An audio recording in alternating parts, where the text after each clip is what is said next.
Welcome to this video, which is titled Self as a Divine Mother.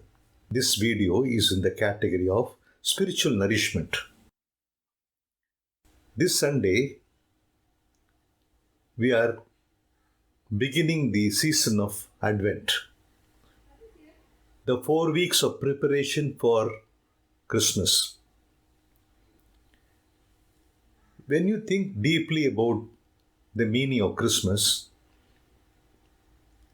we have to invoke the wisdom of certain mystics who really understood the historical event of the birth of Christ as something which is more spiritual in our own being. Here I would like to quote Meister Eckhart, and he says, "What good is it to me that Mary gave birth to the Son of God 1400 years ago, and I do not also give birth to the Son of God in my time and in my culture? We are all meant to be mothers of God. God is always needing to be born." Now, this is a very deep saying in the 16th century. And of course, we know that Meister Eckhart was not looked upon very kindly by the church. But things have changed today because there is a universal understanding of a more deeper meaning of Christmas. What is mothering process? If you say we have to be mothers of God, we must understand what is the mothering process. There are two stages of a mothering process, namely the prenatal and the postnatal.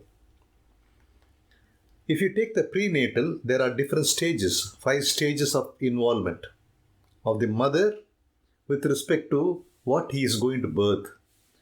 Here we are talking about birthing God through us. So first of all, what is important, as in all physical birthing process, a union is needed. A union which has to result in a conception or conceiving. So we have to understand deeply the union with God, then conceive Him in our own self, and then nourish Him. The nourishment process is very important because we need a certain amount of spiritual maturity to understand this process. Then, when the time is ripe, we have to go through suffering. As in every birthing process, the mother goes intense suffering when the result of her love has to be delivered to the world. And finally, we have the birthing process. These 5 processes also apply to our birthing of the divine being through us. We have to have, first of all, a union, which means a deep understanding. And then we have to conceive the total attribute and concept of the divine in our own self as being part of ourself and nourish this particular thought, this understanding.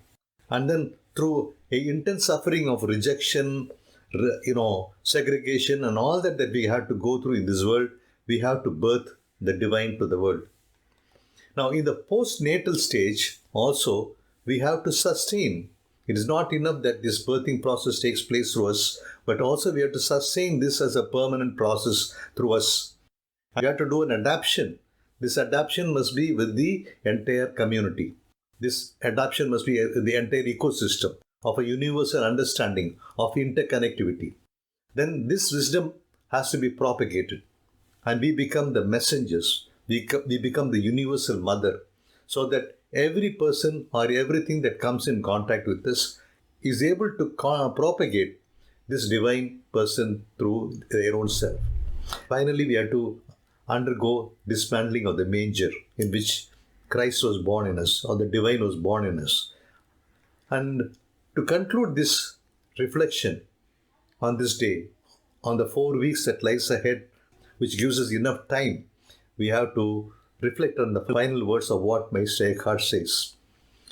We are celebrating the feast of eternal birth, which God the Father has borne and never ceases to bear in all eternity. Takes not place in me, what avails it? If something that is external, what is it useful to me?